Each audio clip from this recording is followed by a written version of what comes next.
Hello everyone, welcome to Best Recipes with Sharon. Stay with me and we'll have a little bit of fun with this watch and learn video. Now you could use any rolled cookie recipe that you have. Probably gingerbread or sugar cookie recipes are some of the best ones to use for this. But you do have to have a firm dough in order to work with it properly and have the antlers on the reindeer hold in place. Okay, so this video is really about how to decorate these cookies. So to be cognizant of the time that it takes to mix these up, I'm just going to give you the recipe. So you can pause the video here and write down the amounts of this sugar cookie recipe. There are different ones that I use, this isn't the only one, but this will give you one to go on if you don't already have one yourself. So, okay, let's go ahead and have a little bit of fun. And if you want to make a lot of cookies, you might want to double the batch on that recipe. Once you have your dough mixed up, I take it and place it between two sheets of parchment paper, divide it up into 2 or 3 portions. I flatten it out a little bit so it's easier to roll when it's coming out of the fridge.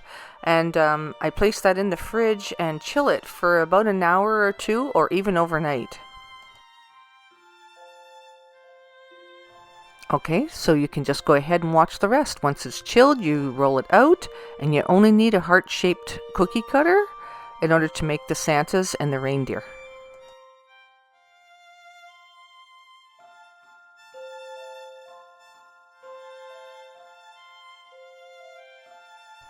So if you want to color the sugar cookie dough, because you need a darker dough for the reindeer, you want to make it a bit of a brown color. The best thing to do is to use some cocoa and some sugar.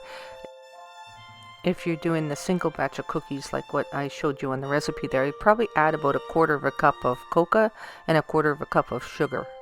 But you can add equal parts of each to any dough after it's already mixed up even, and just work it into the dough. And so you can do it until it looks like it's the right color, but just use equal parts of each. If you're wanting to add color to your dough, like in this case we added green so that we could do some Christmas trees and the Grinch's face. So whatever color you want to add, simply add a few drops to your dough and work it in until it's well incorporated. And then go ahead and roll it out like usual. And of course parchment paper is your best friend when it comes to rolled cookies. It makes your cleanup so much easier, and also the transferring of your cookies to the cookie sheet. And you can cut the parchment paper so that the spacing of your cookies is appropriate. Because don't forget, as the cookies are baking, they will actually rise a little bit and spread a little bit, and you don't want them sticking together.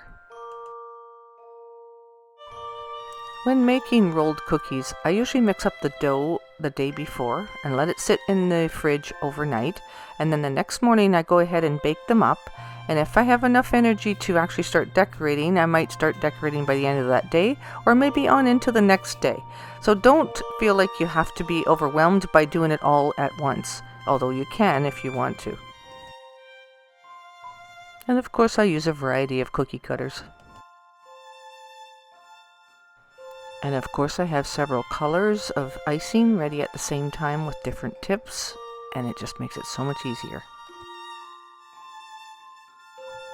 In order to make the Santa's faces on a cookie, you just take a heart-shaped cookie, turn it upside down, and you can watch how the rest is done.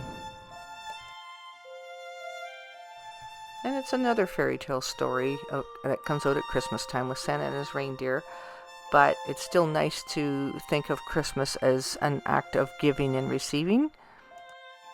And we all know the truth about all of that, and it's just so nice to be able to give to each other. And I believe in telling the truth about these things and simply a story.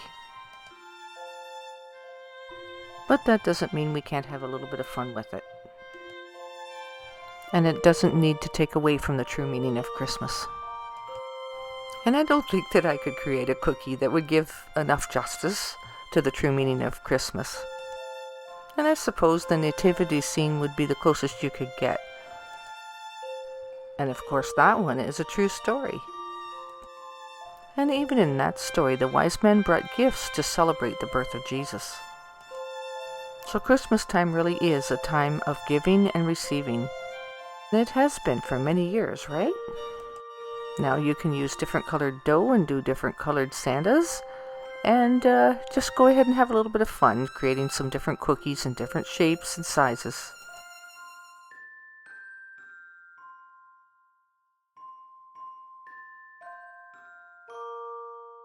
To make the Grinch, we start with a round cookie, and I just trimmed the edge off of one side so that it would shape it a little bit better for me.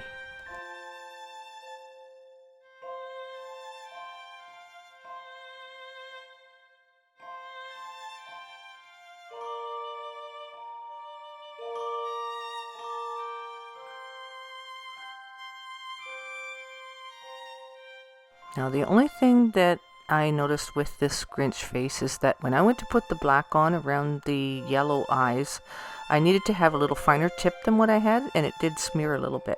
So next time I would use a finer tip. So just a learning experience there, and just a little advice for you.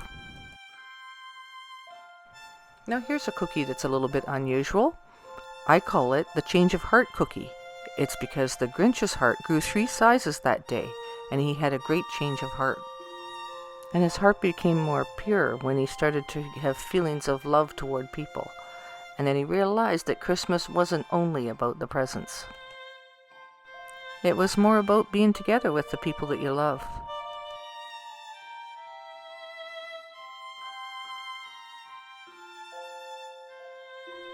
Alright, so let's get on to making some reindeer. Once again, you start with a heart-shaped cookie.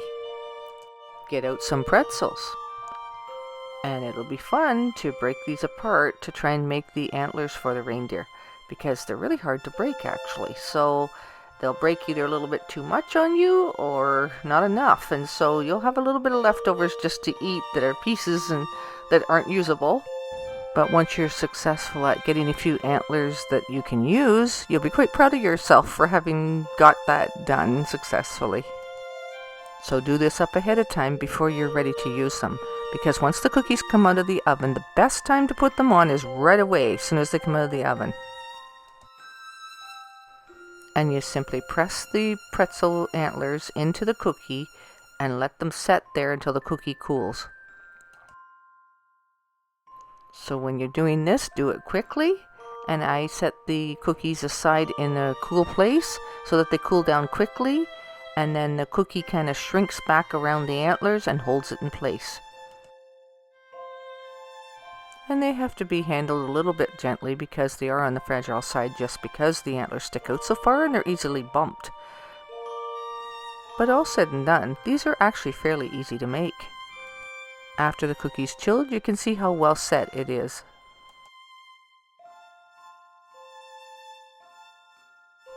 So what are the ears made of? Mini marshmallows, and they're just simply coated with cocoa and then cut in half lengthwise.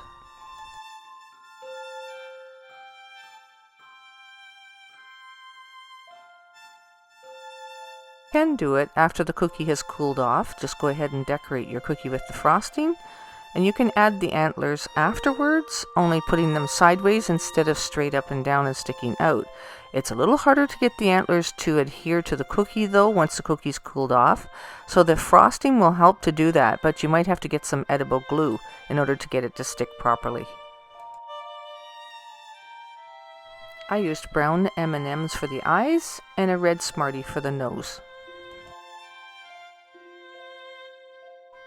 And of course, mini marshmallows coated in cocoa, cut in half lengthwise for the ears. And I add a little white sprinkles over top of the hair so that it makes it look a little bit more realistic.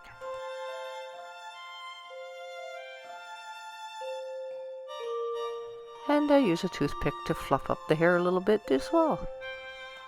And we're not done with ideas yet. I decided to try and make the Grinch's dog. His name was Max. The cookie cutter that you need for this is simply a round cookie cutter. And you can watch what happens next.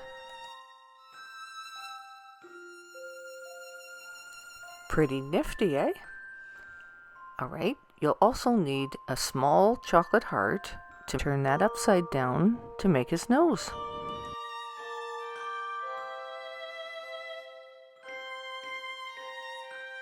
Now that's good and all is dandy with that, but I felt like I need to make it a little bit more realistic and look a little bit more like Max on the movie.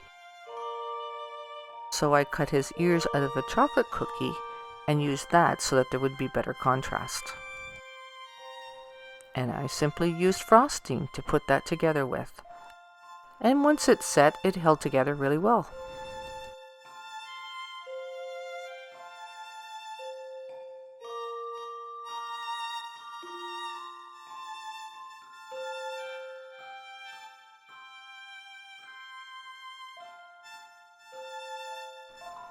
And once again, there's 2 ways to apply the antler.